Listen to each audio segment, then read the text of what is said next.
माँ शारदे ज्ञान दे, ज्ञान दे माँ। धन्यवाद।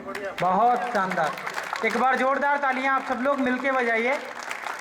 देखिए यहाँ हमें ये पता नहीं चल रहा है कि कौन 0 अटेम्प्ट वाले हैं और कौन फर्स्ट अटेम्प्ट वाले। ये आपकी तालियां तय करेंगी। जो जितनी जल्दी ताली बजाएगा, जितनी जल्दी कविता को समझेगा, ये मान के चलेंगे ये सब 0 अटेम्प्ट वाले यहाँ IIT क्रैक करके बैठे हुए हैं। इसके अलावा एक बहुत बड़ी दिक्कत है, अब देश का बड़ा कंपटीशन क्रॉस करके यहाँ तक पहुँचे हैं IIT का। यहाँ आकर मैंने जेंडर रेशियो देखा तो पता चला असली कंपटीशन तो यहाँ आने के बाद शुरू हुआ। देखो मतलब की बात समझ रहे हैं, ऐसी बात नहीं है प्रशांत बाबू, मतलब की बात समझ रहे हैं। और यहाँ पर ये जो जिस तरह से जिन जिन लोगों ने ताली बजाई उनकी पीड़ा मैं समझता हूँ। मैं पूरा आपकी इस पीड़ा में साथ हूँ। स्वयं मैंने ऐसी पीड़ा बहुत सालों भुगती है। उसके बाद कोई इलाज तो नहीं हुआ, उसके बाद आदत पड़ गई उस पीड़ा की। भाई आदतें आप भी डाल लें तो बढ़िया है। आगे भी एक कंपटीशन है गेट, लेकिन वो इससे ज़्यादा दिक्कत वाला तो नहीं होगा, इस बात की मुझे आश्वस्ति है। अब मैं जैसे आप लोग सुन रहे हैं, जो आपका चरित्र मुझे अभी तक समझ में नहीं आया, जैसा कैरेक्टर मुझे आपका समझ में नहीं आया, मैं एकदम आप ही के कैरेक्टर का एक व्यक्ति इस समय यहाँ बुलाना चाहता हूँ मंच पर।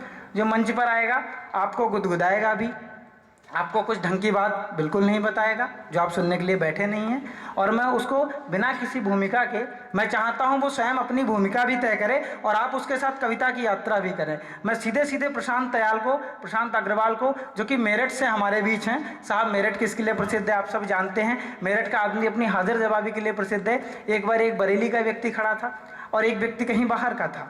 नदी बह रही थी, एक बंगाली व्यक्ति था, तो बरेली वाले ने कहा कि पानी बह रहा है। वहाँ पर जो बाहर का बंगाली बोला नहीं, ये नदी बह रही है।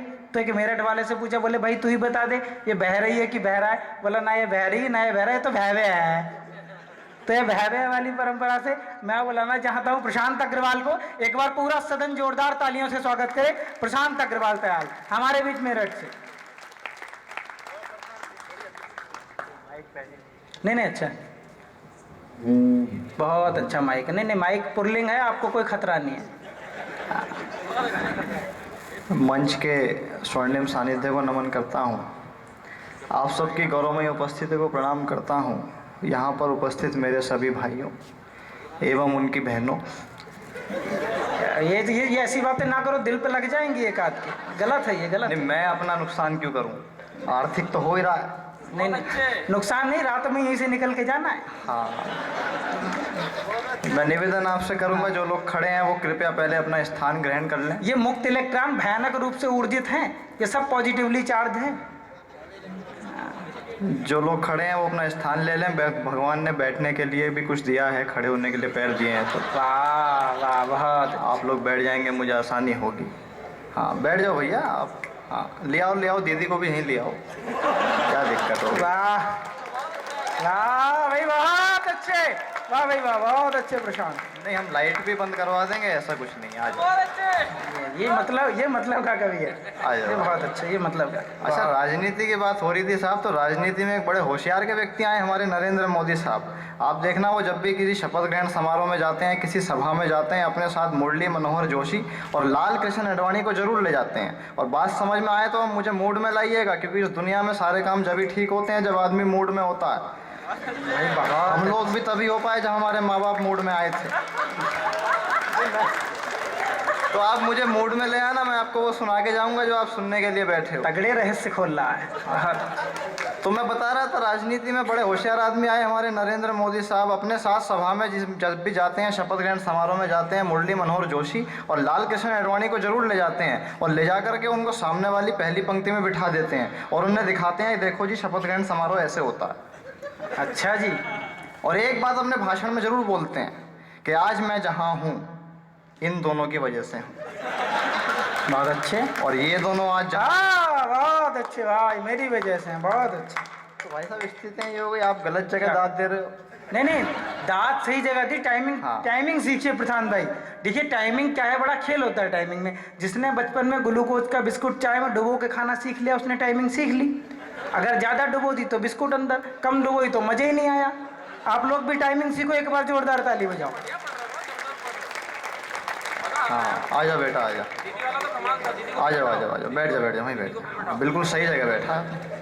हाँ, अच्छा एक और होशियार आदमी है हमारे अरविंद केजरीवाल साहब। मैं उनके पास पहुंच गया, मैंने कहा भाई साहब दिल्ली में 70 में से 67 सीटें आपकी आ गई, 3 कुर्सी कैसे रह गई भाई साहब, क्या दिक्कत हो गई? बोले यार प्रशांत ऐसा है, झाड़ू कितनी भी अच्छी लगा लो थोड़ा बहुत कूड़ा तो रह ही जाता है। बहुत तो भाई साहब स्थितियाँ हो गई। रचित दीक्षित इतनी देर से मेरे राज खोल लें, एक राज मैं इनका खोल देता हूँ। जब ये बाल अवस्था में थे अपने पिताजी को अपना रिजल्ट नहीं बताते थे, इनके पिताजी इनसे पूछते भाई रिजल्ट आया?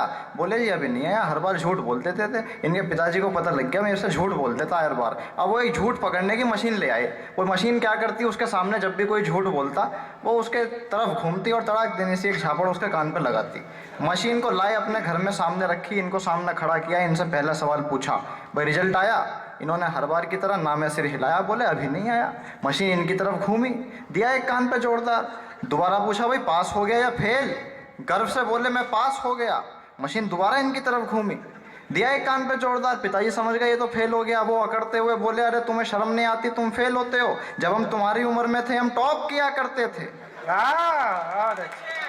मशीन उनकी तरफ घूमी, दिया एक कान पे जोरदार। सत्य है, सत्य अच्छा है। हद तो तब हो गई, इनकी मम्मी आई बाहर निकल के, बोले यार ये क्या शोर शराबा मचा रखा है, लड़का तो आपका ही है, इसे क्यों डांट रहे हो?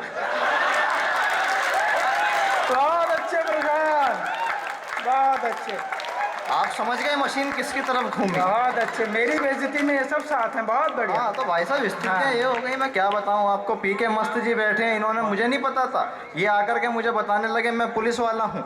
मैं समझ गया इस देश की भ्रष्ट व्यवस्थाएं क्यों इतनी चरम पर हैं। भाई जब पुलिस वाले पी के मस्त रहेंगे तो कैसे काम ठीक चलेगा। मध्यम सक्सेना बैठे हैं भाई साहब, बहुत अच्छा संयोजन इस कार्यक्रम का किया। मैंने इनसे कहा, मैंने कहा यार ये सारी बात तो ठीक है, कविता वगैरह चलती रहेंगी, चलो आकर के एक नौकरी भी चलते हैं, एक ढूंढ लेते हैं नौकरी ढंग की सी। हम कंपनी में पहुंच गए इंटरव्यू देने, पहला नंबर मेरा लगा, मैं अंदर गया, मेरे से पहला सवाल पूछा गया बताओ हमारे देश के प्रधानमंत्री का नाम क्या है। मैंने कॉन्फिडेंस से उत्तर दिया कि विश्वविख्यात आदरणीय श्री नरेंद्र मोदी। बोले बहुत अच्छी बात है। दूसरा सवाल पूछा बताओ हिंदुस्तान आज़ाद कब हुआ था। मैंने फिर कॉन्फिडेंस से उत्तर दिया कि हमारे हिंदुस्तान की आज़ाद होने की प्रक्रिया 1857 में शुरू हो गई थी, लेकिन 90 वर्षों के संघर्ष के बाद 1947 में हम आज़ाद हो पाए और हमारी आज़ादी में हमारे पड़ोसी देशों का भी भरपूर सहयोग रहा। बोले बहुत अच्छी बात है। तीसरा सवाल पूछा, बोले चांद पे पानी है क्या। मैंने कहा ये साइंस तो मान चुकी है पर अभी रिसर्च चल रही है, कंफर्म होते ही आपको बता दिया जाएगा। मेरा इंटरव्यू खत्म हो गया। बाहर खड़े थे मध्यम सक्सेना, मेरे से कहने लगे भी क्या क्या सवाल पूछे गए मुझे ही पता। मैंने कहा यार सवाल तो बताऊंगा नहीं, जवाब सुन लो, पहले का जवाब ये दे देना, दूसरे का जवाब ये दे देना, तीसरे का ये दे देना, आप पास हो जाओगे। ये अंदर गए, इनसे पहला सवाल पूछा, अब आप आनंद लेंगे, बताओ आपका नाम क्या है। कॉन्फिडेंस से बोले कि विश्वविख्यात आदरणीय श्री नरेंद्र मोदी। बोले यार इसमें तो पर्चे में तो मध्यम सक्सेना लिखा है, हो सकता है घर का नाम हो, उपनाम हो, कोई बात नहीं है। अगला सवाल पूछा, भाई साहब आपका जन्म कब हुआ था। बोले जी मेरे जन्म की प्रक्रिया तो 1857 में शुरू हो गई, लेकिन 90 वर्षों के संघर्ष के बाद 1947 में मैं पैदा हो पाया। भाई बहुत अच्छा। और मेरे पैदा होने में मेरे पड़ोसियों का भी भरपूर सहयोग रहा। बोले यार तुम क्या उल्टे सीधे जवाब दे रहे हो, तुम पागल तो नहीं हो गए। बोले ये साइंस तो मान चुकी है पर अभी रिसर्च चल रही है, कंफर्म होते ही आपको बता दिया जाएगा। अच्छा हाथ से भाई वाह, आप हंसते रहोगे और ताली बजाओगे जोरदार सी एक। हाँ ये होता है। बहुत अच्छे, बहुत अच्छा मैं आपको बताऊं हादसे कैसे कैसे हो जाते हैं। मैं उतरा रायपुर एयरपोर्ट पे, तो वहाँ जैसे ही मैं उतरा तो वहाँ एक मशीन लगी होती है वजन नापने की, आप कभी अगर गए हो, उसमें आप 1 रुपये का सिक्का डालो और उस पर खड़े हो जाओ, वो आपका वजन नाप के दे देती है। अब वहाँ पे एक लड़की आई, वो भी मेरी तरह ये फ्लाइट से उतरी थी। वो आई, उसने अपना बैग किनारे पे रखा, अपना 1 रुपये का सिक्का डाला, अपना वजन नापा, 1 रुपये का सिक्का डाला, वजन आया 60 किलो। उसने अपनी टोपी उतारी, दोबारा 1 रुपये का सिक्का डाला, आपके वजन आया 59 किलो। दोबारा 1 रुपये का सिक्का डाला, आपके अपना ओवरकोट उतारा, फिर अपना सिक्का डाला, आपके वजन आया 57 किलो। आपके अपने जूते उतारे, फिर 1 रुपये का सिक्का डाला, फिर वजन नापा, आपके आया 55 किलो। अब सिक्के हो गए खत्म। पीछे मैं खड़ा था, मैंने कहा चिंता मत करना, आज चाहे वर्ल्ड बैंक से लोन लेना पड़ जाए पर ओरिजिनल वेट नपवा के छोड़ूं। बहुत अच्छे प्रशांत। भाई साहब स्थितियाँ ये हो गई। भाई ये मोहल्ला बहुत अच्छा है, आपके भरोसे मैं पूरा काव्य पाठ कर दूंगा भाई। बहुत अच्छा, बहुत भाई वाह वाह, कमाल की बात है, वाह, बढ़िया बढ़िया काम हो गया यार। क्या अच्छा जोधपुर में हम उतरे रेलवे स्टेशन पे तो बाहर एक भिखारी मिल गया, मेरे से कहने लगा भाई साहब 20 रुपये दे दो। मैंने कहा यार 20 रुपये का क्या करेगा। बोले ये चाय पीऊंगा। मैंने कहा यार चाय तो 10 रुपये की आती है। बोले साथ में गर्लफ्रेंड भी तो है। मैंने कहा यार कमाल हो गया, भिखारियों ने भी गर्लफ्रेंड बना रखी है। बोला जी ऐसा नहीं है, गर्लफ्रेंड ने भिखारी बना रखा है। बहुत अच्छा भाई, तो वाह। भाई साहब स्थितियाँ हो गई। मेरे पड़ोस में रहते हैं गुप्ता जी। वो गुप्ता जी एक दिन बड़ी टेंशन में मुझे मिल गए। मैंने कहा भाई साहब क्या हो गया? बोले यार 2 महीने के लिए बम्बई जा रहा हूँ, मेरे घर में एक तोती रहती है, समझ में नहीं आ रहा उसे कहाँ छोड़ के जाऊँ। मैंने कहा तो चिंता क्यों कर रहे हो, मेरे घर में 2 तोते हैं, उनके साथ एक पिंजरे में रह लेगी। अब वो कहने लगे यार तुम कैसी बात कर रहे हो, 2 तोतों के साथ एक तोती। मैंने कहा बात वो नहीं है जो आप समझ रहे हो, मेरे दोनों ही तोते बड़े धार्मिक किस्म के तोते हैं। मेरे घर पे आए चेक करने भाई धार्मिक किस्म के हैं या नहीं। पहला तोता नमाज की आयतें पढ़ रहा, दूसरा गीता के पाठ पढ़ रहा। बोले यार तुम्हारे तोते बड़े ही धार्मिक हैं, मैं अपनी तोती को यहीं छोड़ के जाऊंगा। अगले दिन अपनी तोती लेके आए, पिंजरे का उन्होंने दरवाजा खोला, तोती को पिंजरे के अंदर डाला, पिंजरे का दरवाजा बंद किया। पहला तोता दूसरे से बोलता है अबे पूजा पाठ बंद कर, दुआ कबूल हो गई। बहुत अच्छे, बहुत अच्छे। तो भाई साहब स्थितियाँ ये हो गई। मैं आगरा जा रहा ट्रेन में, सबसे ऊपर वाली सीट पे AC 2 टायर में ट्रेवल कर रहा। मेरे सीट के नीचे 2 आमने सामने वाली सीट थी, उन पे 2 लड़कियां लेटी हुई आमने सामने। अब वो पहली लड़की दूसरे से क्या बोलती है, आप आनंद लेंगे उनकी वार्तालाप का। पहली लड़की दूसरे से पूछती है भाई तुझे शादी में कैसा पति चाहिए? बोली मुझे तो करोड़पति चाहिए। पहली वाली ने दोबारा पूछ लिया भाई 1 करोड़ का एक पति नहीं मिला तो? बोले 50-50 लाख के 2 भी चलेंगे। दोबारा पूछ लिया यार 50-50 के 2 भी नहीं मिले तो? बोले 25-25 लाख के 4 भी चलेंगे। इसके बाद 10-10 लाख के 10 भी चलेंगे। मैं इतना सुनते ही नीचे उतरा। मैंने कहा 100 रुपये पे आ जाओ, एक नाम मेरा भी लिख लेना। अच्छा वो तो 100 रुपये तो मैंने बोल दिया हिम्मत करके, नहीं तो आज पेमेंट इतनी भी नहीं है हमारी। वाह, बहुत अच्छे। तो भाई साहब स्थितियाँ हो गई। मध्यम सक्सेना का फोन आया, बोले प्रशांत भाई IIT जोधपुर में कवि सम्मेलन करने चलना है, तुम्हें भी चलना है, बताओ क्या पेमेंट लोगे? मैंने कहा यार मेरे से क्या पूछ रहे हो, और कौन कौन बुला रखा है? बोले रचित दीक्षित बुलाए हैं। मैंने कहा यार बढ़िया गीतकार हैं, बढ़िया संचालन करते हैं, उनसे 100 रुपये कम दे देना, और क्या गुंजाइश हो? बोले फिर तो ऐसे ही आ जाओ, वो 100 में ही आ रहे हैं। बहुत अच्छे, वाह। तुम्हें ये सब पाप यहीं भरने पड़ेंगे प्रशांत। भाई साहब स्थितियाँ ये हो गई, मैं आपको क्या बताऊँ। आइए 2-4 ढंग की बात जैसे वो बता रहे थे। स्वागत है प्रशांत। ये जिसकी भी चल संपत्ति आई है इसको भी जगह देख के बिठाओ। यार तुम उधर देख रहे थे, खड़ी थी, तुम्हारी शक्ल देख के चली गई। कोई बात नहीं, तुम अंधेरे में ही सही लगते हो। आइए अब मैं चाहता हूँ कि आप लोग ने बहुत अच्छी तरह से जो अब तक मैंने आपको सुनाया वो सुना। मैं आपके स्तर तक पहुंच चुका हूं। अब मैं चाहता हूं आप मेरी कविताएं सुन के थोड़ी देर मंच के स्तर तक मैं आपको लाना चाहता हूं। एक बार जोरदार तालियां कविता के लिए, पूरा सदन दे। कविता जो लोग सुनने का अभी आप खड़े हैं, अब सारी व्यवस्थाएं हो चुकी हैं और आप आगे जो कुर्सियां खाली हैं इन पर आकर के स्थान ले लेंगे तो मुझे वाकई में बहुत अच्छा लगेगा, क्योंकि कविता बहुत कीमती चीज़ होती है, उसको आप बिना बात के ज़ाया ना कीजिए। आगे आकर के अपना स्थान लो। मैं कविता का दौर शुरू करता हूँ। आपको बड़े कवियों को मेरे बात सुनना है, मैं उनके लिए नींव का पत्थर बन करके इस कार्यक्रम की भूमिका रखता हूँ। सुनिएगा मेरी ये 4 पंक्तियां, मैं अंदाज़ा लगाऊंगा आप कविता कितनी देर और कैसे सुनते हैं। निवेदन करता हूँ, सुनिएगा भाई। कि काम जिंदगी में चाहे जितने भी करो पर माँ के संस्कारों का भी स्वाद होना चाहिए। क्या होती है मित्रों माँ? एक दृष्टांत से जुड़िएगा। नर्सरी क्लास चल रही थी, टीचर ने नर्सरी क्लास के बच्चों से कहा कल सब बच्चे मुझे स्वर्ग से मिट्टी ला कर देंगे। अगले दिन सब बच्चे वापस आ गए। बोले यार स्वर्ग से मिट्टी कैसे लाई जाएगी? बोले वो मुझे नहीं पता, मुझे कल स्वर्ग की मिट्टी चाहिए। बच्चे अगले दिन वापस आ गए। टीचर ने पूछा कौन कौन स्वर्ग से मिट्टी लाया है मुझे बताओ। किसी ने हाथ नहीं खड़ा किया। एक मासूम सा बच्चा खड़ा होता है, जी मैं लाया हूँ स्वर्ग से मिट्टी। टीचर ने कहा मैंने तो मजाक में कह दिया था, स्वर्ग से मिट्टी तो कोई भी नहीं ला सकता, बता तू ये मिट्टी कहाँ से ले आया? बच्चा बड़ी मासूमियत से उत्तर देता है मैं ये मिट्टी अपनी माँ के पैरों के नीचे से लाया। मैं कविता पढ़ना शुरू करूँ, आपकी तालियां अब आनी चाहिए। हाँ बहुत सही टाइम पे आप आए हो, बहुत अच्छी बात मैं अब करने जा रहा हूँ, सुनिएगा। कि काम जिंदगी में चाहे जितने भी करो पर माँ के संस्कारों का भी स्वाद होना चाहिए। कोई काम नहीं दूजा बस करो माँ की पूजा, सब काम उसके ही बाद होना चाहिए। पैरों पे हो जाओ खड़े चाहे बन जाओ बड़े, माँ ने जो पिलाया दूध याद होना चाहिए। आसमान चूमने को मुश्किलों से जीतने को सर पे तो माँ का आशीर्वाद होना चाहिए। आसमान चूमने को मुश्किलों से जीतने को। भाई साहब आप ताली नहीं बजाएंगे? क्यों आपने कंट्रीब्यूशन नहीं किया आज के कार्यक्रम? नहीं असल में क्या कन्फ्यूजन हो जाता है। मैं दिल्ली में कवि सम्मेलन में कविता पढ़ रहा था तो सामने एक VIP बैठा, वो ताली नहीं बजा रहा बहुत देर से। मैंने एक जोरदार हास्य की कविता सुनाई, वो ताली नहीं बजा रहा। मैं उसके पास पहुंच गया, मैंने कहा भाई साहब आप तो ताली नहीं बजा रहे। बोला जी मैं तो बड़ा आदमी हूँ, मैंने ताली बजाने के लिए आदमी रखे हुए हैं, ताली मैं क्यों बजाऊंगा, मेरे आदमी बजाएंगे। मैंने कहा यार कमाल हो गया। थोड़ी देर बाद मैंने एक चुटकुला सुनाया, सब लोग हंसने लगे, वो हंस भी नहीं रहे। मैं फिर पहुंच गया, मैंने कहा भाई साहब आप तो हंस भी नहीं रहे। बोला बताया तो है मैं बड़ा आदमी हूँ, मैं क्यों हंसूंगा, मेरे आदमी हंसेंगे, मैंने हर काम के लिए आदमी रखे हुए। मैंने कहा यार कमाल हो गया। थोड़े दिन बाद मुझे मार्केट में मिल गए, हाथ में मेहंदी रची हुई कंगना बंधा हुआ। मैंने कहा भाई साहब क्या दिक्कत हो गई? बोले यार 2 दिन पहले मेरी शादी हो गई। बोले मैंने कहा जी आप हनीमून पे नहीं गए क्या? बोले यार हनीमून पे मैं क्यों जाऊंगा, मैंने तो आदमी रखे हुए हैं, मेरे आदमी जाएंगे हनीमून पे। मैंने कहा यार कमाल हो गया, तो आप वो काम ना करें, आप लोग तालियां बजाएं। और मैं आपको एक बार बता दूं, मैं बिल्कुल आप ही की तरह हूँ। ये वही आदमी ये- तो नहीं है जो रखे थे उनने। ऐसा हो सकता है। मैं इस पूरी फेहरिस्त में केवल मैं ही ऐसा हूं जो सेमेस्टर सिस्टम जानता हूं, क्योंकि मैं बीटेक का विद्यार्थी हूं, इसलिए आप मेरे से अच्छी तरह जुड़ पाएंगे। मैं निवेदन करता हूं 4 पंक्तियां और देखता हूं जमीन से कितना जुड़े हुए हैं। सुनिएगा 4 पंक्तियां, निवेदन करता हूं भाई। स्वागत बेटे। कि कविता पे तालियां न मिलती कभी भी, और इतनी दुआएं वाह वाही नहीं मिलती। क्या हो गया जो प्रशांत 20 साल की उम्र में यहाँ खड़े होकर आपसे तालियां बजवा रहा है? निवेदन करता हूँ, सुनिएगा, और बात अच्छी लगे तो अब तालियां बजनी शुरू हों।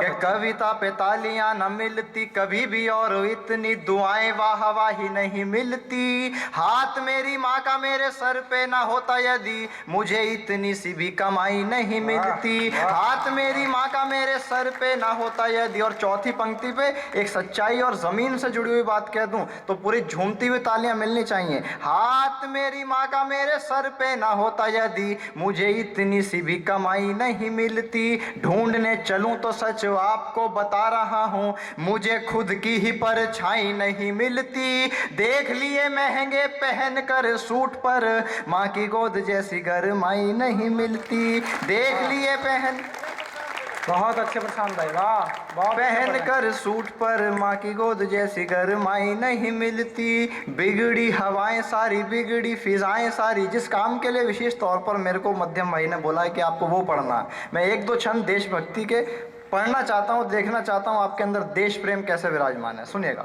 एक देश प्रेम का एक छंद पढ़ता हूँ, और इस छंद की अंतिम पंक्ति में जो नाम आएगा, उस नाम के लिए कहीं आपके दिलों में सम्मान हो तो एक बार महोत्सव करिएगा, तालिएगा। मैं निवेदन करता हूँ कि बिगड़ी हवाएं सारी, बिगड़ी फिजाएं सारी, आपसे बची है अब आस, चले आओ ना। आह्वान करते हैं एक महापुरुष का। अगर आपका नाम मेरे जहन से, आपके जहन से वो नाम मिल जाए तो एक बार तालियां बजाइएगा, और उसके सम्मान में बजें तालियां, कविता पे नहीं। कि बिगड़ी हवाएं सारी, बिगड़ी फिजाएं सारी, आपसे बची है अब आस, चले आओ ना। कोई ना बचाने वाला, रास्ता दिखाने वाला, आप पे है पूरा विश्वास, चले आओ ना। देश में अंधेरा छाया, दिल भी है घबराया, विनती है लेकर प्रकाश, चले आओ ना। एक ऐसी मूरत है देश को जरूरत है, दोबारा से नेताजी सुभाष, चले आओ ना। एक ऐसी मूरत है देश को, वाह, बहुत अच्छे प्रशांत, वाह वाह वाह, सुभाष, चले आओ ना। सीधे बहुत कविता, बहुत अच्छे, बहुत अच्छा कविता। पढ़िए पढ़िए 5 मिनट और लूंगा। पढ़िए आप अभी और पढ़िए। और एक कविता आपके बीच में मैं एक सीधी सीधी एक कविता पढ़ने जाता हूँ। और जब भी मैं हरियाणा और राजस्थान के क्षेत्रों में आता हूँ तो ये कविता पढ़नी ज़रूरी समझता हूँ। मैं एक बार हरियाणा गया एक कार्यक्रम में, भूमिका बना रहा हूँ यहाँ से अपनी कविता की जो मुझे पढ़नी है। मैं हरियाणा में गया एक कार्यक्रम में, तो वहाँ पे जो अग्रवाल समाज के अध्यक्ष थे जो कार्यक्रम करा रहे थे, उन्होंने एक बात की मेरे से चर्चा की कि प्रशांत, मैं एक बात से बड़ा चिंतित हूँ। मैंने कहा बताओ जी, उसका भी समाधान करेंगे। आप कहाँ चल दिए भाई साहब, क्या लॉटरी लग गई कोई? मिस कॉल आ गई उनकी, मिस कॉल आ गई। अब मैं लॉटरी का मतलब वही है यार। हाँ हाँ, नहीं आप बहुत समझ नहीं रहे बात। कोई बात नहीं है, रात में 2 ही काम हो सकते हैं, या तो उधार का या जुगाड़ का। कोई बात नहीं है, आइए मैं भूमिका बनाता हूँ जो मुझे कविता आपके बीच में पढ़नी है। बहुत अच्छे। मैं अग्रवाल समाज के जो अध्यक्ष थे, उन्होंने एक बात कही कि मैं एक बात से बड़ा चिंतित हूँ। मैंने क्या बताओ जी, उसका भी समाधान करेंगे। बोले हिंदुस्तान में 1000 लड़कों पे 916 लड़कियाँ रह गई हैं।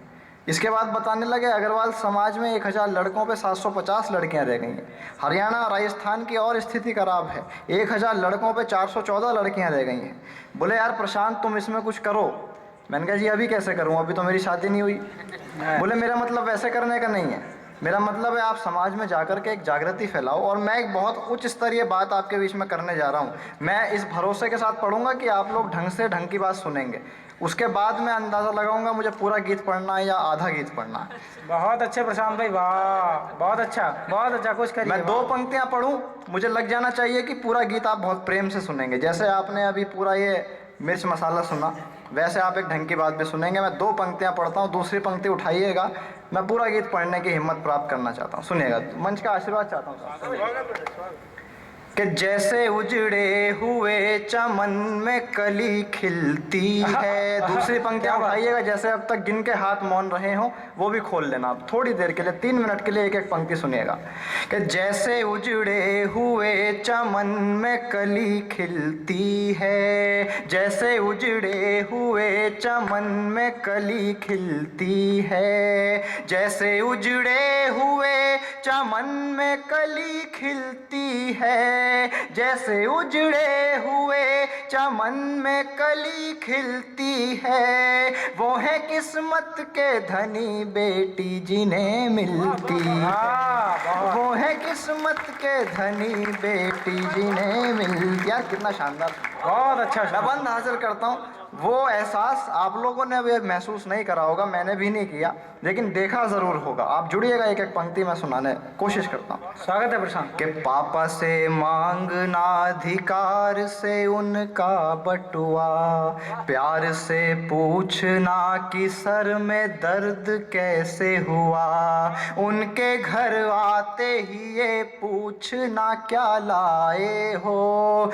डांट कर कहना कि घर देर से क्यों आए हो। जिंदगी का सफर ही नहीं लगता है। अब तैयार रहिएगा, अगली पंक्ति पे देखना चाहता हूं। जिंदगी का सफर ही नहीं लगता है, जिंदगी का सफर ही नहीं लगता है, बेटियां ना हो तो घर घर ही नहीं।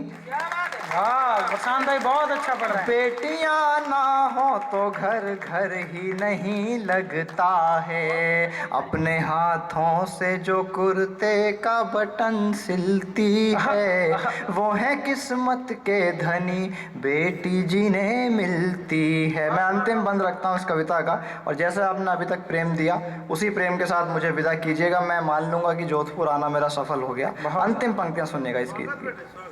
कि बेटियां घर में हैं इससे बड़ी दौलत क्या है, बेटियां पास हैं इससे बड़ी जन्नत क्या है, काम जो भी कहो दिल से वो बहन करती है, और पत्नी है जो हर दर्द सहन करती है, बेटियों की जहां इज्जत ही नहीं होती है। इस गीत की सबसे नाजुक पंक्ति और सबसे सच्ची पंक्ति मैं सौंपने जा रहा हूं, आप लोगों के मन से जुड़ जाए तो एक बार बहुत खूब तालियां बजा के मुझे विदा कीजिएगा।